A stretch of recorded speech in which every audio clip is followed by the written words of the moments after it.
So at long last, we've come to part 6, which is the final video for the Stargate line from Hasbro in 1994. And as you can see, the clip and collect cards from the backs of the figures can be made into an exciting pyramid shape, just to make them harder to store. It's all put together with like this tab system, but as you can see by the copious amount of scotch tape, they don't really hold together that well without it.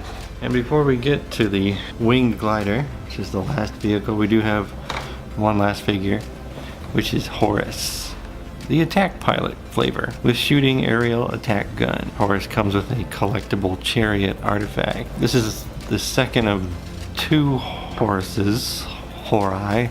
There's Palace Guard Horus, which we looked at already, and this is the attack pilot version, which I assume is supposed to be the one you put in the winged glider. The Horus pilots strike fear in raw slaves to keep them from rebelling and to keep them hard at work. Blasting from the sky with their alien winged gliders, these attack pilots appear as gods to the innocent villagers below. Each pilot lives to service Ra, and they are taught to obey his every command. So here's the Horus attack pilot out of his package, and like all the bad guys in this line, he's got tons of detail, looks decent. His hat does come off. At least they did have one dude who's not white. And here we can see him next to the Palace Guard Horus.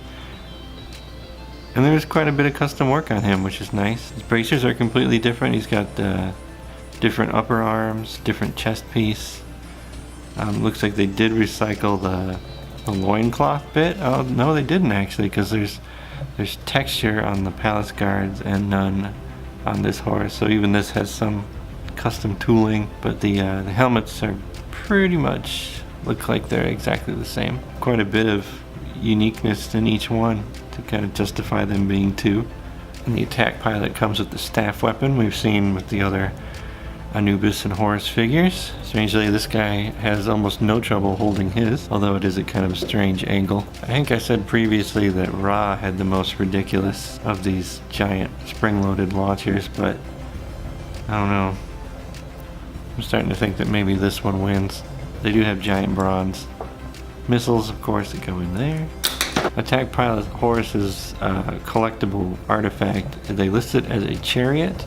But from seeing some of the extras in the making of Stargate, these were actually originally what the winged gliders were going to look like, kind of more boxy and something that really shouldn't be flying, and I think they made the right decision in moving away from that. So as nice as that character looks, we're all really here to see. Whoa, it doesn't even fit in the frame. There we go, the winged glider with 4 shooting laser cannons. Looks like more spring-loaded missile launchers in reality, and it is billed as the alien attack craft. It features a super sleek aerodynamic design. Battle control cockpit holds 1 figure. Laser cannons shoot missiles for awesome aerial attack. Laser cannons shoot missile. On the back we've got a crummy lime drawing of it. It's calling out the top mounted missile launchers. Pyramid communication antenna. I imagine this is just molding on it. Lower mounted launcher. The attack pilot cockpit, obviously. And armor plated shielding. And here's the text on the winged glider if you'd like to read it. Apparently this was originally $21 at Clover. I've never heard of a Clover store. I'm wondering what region of the US that's, or even if it's from the US. If anybody knows, I would like to know. So let's open this box up. So we've got the main body of the glider in plastic with some cardboard to keep it in place. A lot of this is painted, which is nice, different for Hasbro. A lot of the stuff is usually just molded in color, so that's already a big plus out of the box. Comes with some extremely shiny gold decals. The main body is already pretty much assembled, much more so than like the Dune Buggy Striker was. It's a very solid construction, screwed together. It is hollow and does make quite a lot of noise when you handle it. You can hear the kind of hollow creaking, and the front is really just an empty hole for the character to sit in. It also had an additional bag full of stuff. There's 4 of these rocket launchers. This is what I get for making fun of it. Of course, the antenna are actually separate pieces. What's kind of nice is the missiles are actually translucent. So once again, I shouldn't have made fun, because they do kind of look like maybe they're laser missiles. Who knows? They have technology we don't understand. The only thing packed inside is the Stargate wing glider instructions, which is just assembly instructions. I was kind of hoping this would come with like at least a Hasbro product pamphlet of some kind, but since it's the biggest of this line, first off we put the antenna on, which you peg into these holes. So those just slip in and lock into place. Looks like it's the only real piece except for the missile launchers that give it any kind of dimension beyond the molded hull, but it does give some more vertical dimension to it. So here it is with its 4 missile launching cannons and missiles all over it. This thing is now just made of missiles. It is nice that there's storage for your additional ones right on the wings. They really kind of dominate the design now. The kind of firing levers right here, right where you'd probably hold it. Wow, they work just fine. And then of course there's the 2 on the bottom too, which you can fire together easily. Oh, I just noticed there's some hieroglyphics written here. I wonder if you can actually translate that, or it's just they just picked random ones. Anybody out there know ancient Egyptian hieroglyphs? Surprisingly, most of the decals went inside the cockpit, like including on the seat. You can see them shining away in there. There's one on the back, which gives it kind of a nice seal of raw look there, and some that went on the cannons as well. But overall, the stickers are pretty subdued, which I think is good. Really, this thing has a pretty nice presence to it, especially like the paint applications on these parts. Bottom's pretty bare and stark, but still has a nice line to the whole thing. So the last thing we have to do is to put Horus in there.